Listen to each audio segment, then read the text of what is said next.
Bonjour à tous, on se retrouve aujourd'hui pour une toute nouvelle vidéo extrait de la semaine. Et cette semaine, on va s'intéresser à tous les tops de la saison. On va s'intéresser donc à toutes ces émissions qui ont fonctionné lors de cette année 2022-2023. Quels sont les tops sur la TNT, mais également sur les chaînes historiques. On en parle juste après le générique. C'est parti, générique!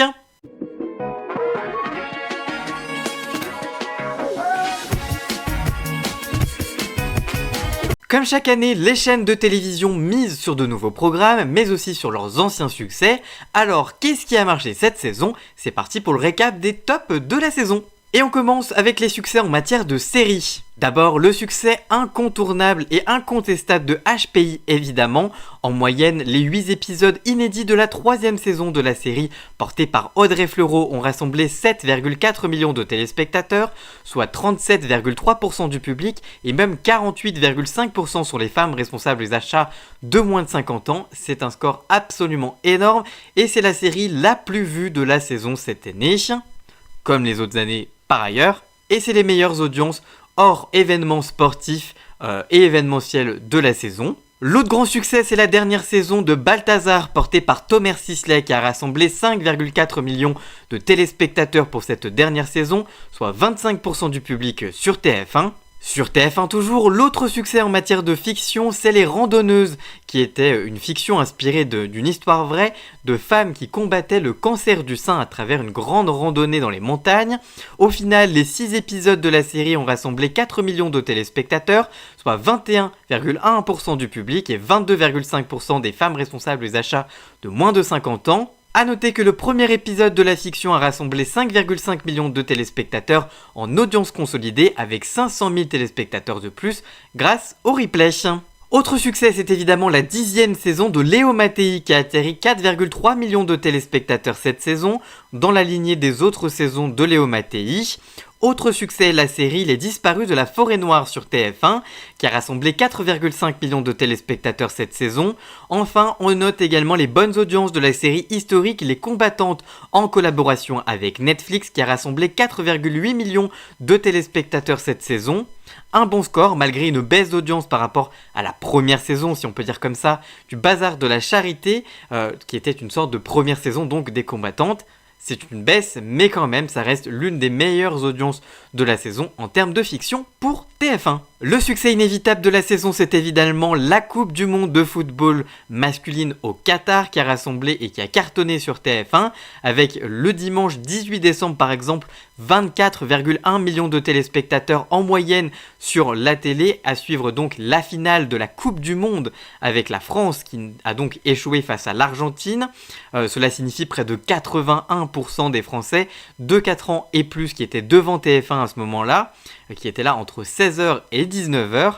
La chaîne L'équipe a également bien marché grâce au foot avec les Ballons d'Or qui avaient rassemblé 1,6 million de téléspectateurs au moment de sa diffusion. C'est un excellent score pour la chaîne L'équipe qui n'est pas habituée à des scores au-dessus de 200 000 voire 300 000 téléspectateurs. Les émissions événementielles sont évidemment un gros vecteur d'audience pour les chaînes de télévision et surtout pour TF1 avec notamment les Miss France qui ont rassemblé le samedi 17 décembre dernier une moyenne de 7,1 millions de Français, une hausse par rapport à la saison précédente avec un pic à 8,1 millions de téléspectateurs qui a été enregistré, c'est absolument énorme.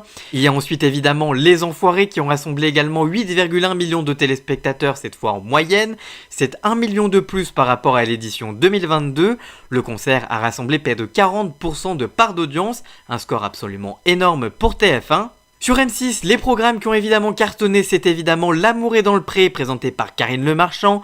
Le programme de dating a enregistré sa meilleure saison depuis 4 ans, avec une moyenne à 4,1 millions de téléspectateurs, soit 19,7% du public.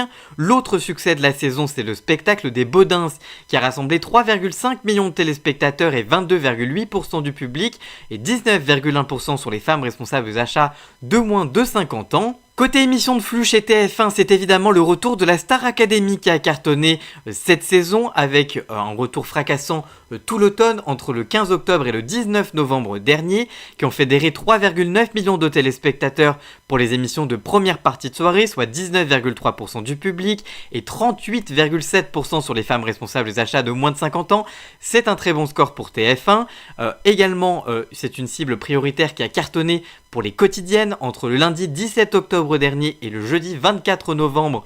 La quotidienne en semaine du lundi au vendredi a diverti 1,8 million de téléspectateurs, soit 16,3% du public et 40% des femmes responsables des achats de moins de 50 ans. C'est bien plus que Les Familles Nombreuses qui étaient diffusées dans la case à cette époque juste avant. France 2 et France 3 ne sont pas en reste de succès, notamment avec les séries, notamment Alex Hugo, avec des audiences entre 5 et 6 millions de téléspectateurs à chaque fois, mais aussi Astrid et Raphaël qui ont attiré entre 4,7 et 5,7 millions de téléspectateurs. Le téléfilm Neige qui a convaincu le 6 mars dernier 5,6 millions de téléspectateurs, soit 26,5% du public. La série phare de France 2, puisqu'avant c'était France 3 mais maintenant c'est France 2, c'est Capitaine Marlowe avec Corinne Massiero qui a rassemblé 6,2 millions de téléspectateurs cette saison. C'est la deuxième série la plus forte de France, juste après HPI sur TF1 comme je vous le disais. La série Cassandre est également toujours un très beau succès avec 4,9 millions de téléspectateurs au rendez-vous cette saison.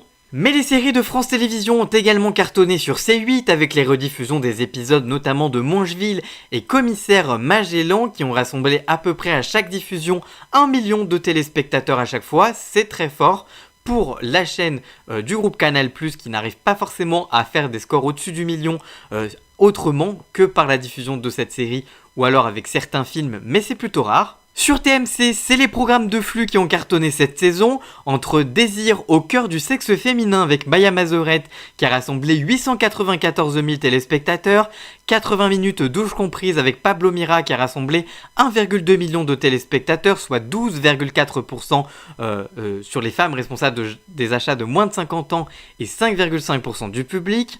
Le dernier programme à cartonner sur TMC, c'est également Canap 89 et Canap 98 qui ont rassemblé respectivement 947 000 et 1,1 million de téléspectateurs cette saison.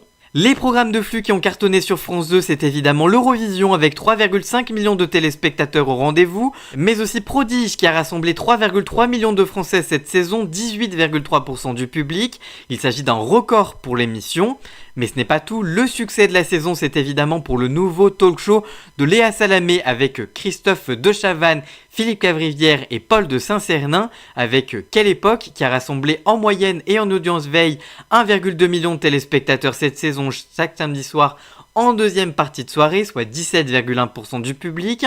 Il s'agit d'un record d'audience depuis 2016-2017 et de PDA depuis 2017-2018. Enfin, le succès de l'été dernier, c'est évidemment l'adaptation française de RuPaul Drag Race avec Drag Race France, présenté par Nicky Doll qui a rassemblé près de 7 millions de téléspectateurs tout au long de la saison, avec un score qui n'en dément pas pour la deuxième saison, avec un lancement à près de 700 000 téléspectateurs sur France 2 en deuxième partie de soirée vendredi dernier, à voir si le reste de la saison va suivre, mais en tout cas sur le digital c'est toujours très fort pour Drag Race. Les magazines de France 5 ont également cartonné cette saison, que ce soit Échappée belle, Au bout c'est la mer ou encore Sur le front qui a rassemblé environ 1 million de téléspectateurs à chacune des diffusions de chacune de ces émissions. Par ailleurs, le magazine des trains pas comme les autres a également cartonné cette saison avec 1,4 million de téléspectateurs de moyenne l'été dernier. C'est l'un des plus gros scores de la TNT et d'ailleurs le lancement de cette nouvelle saison de Trains pas comme les autres a également rassemblé 1,4 million de téléspectateurs. Comme quoi le succès de ce magazine ne se dément pas année après année. Voilà, j'espère que cette vidéo vous aura plu. Si c'est le cas, n'hésitez pas à la liker, la commenter, la partager sur tous les réseaux sociaux, à me rejoindre sur tous mes réseaux sociaux à moi. Tous les liens sont dans la description bien évidemment. Et surtout, n'oubliez pas de vous abonner pour encore plus d'infos médias. Et on se retrouve très vite pour une toute nouvelle vidéo. A très bientôt, ciao ciao.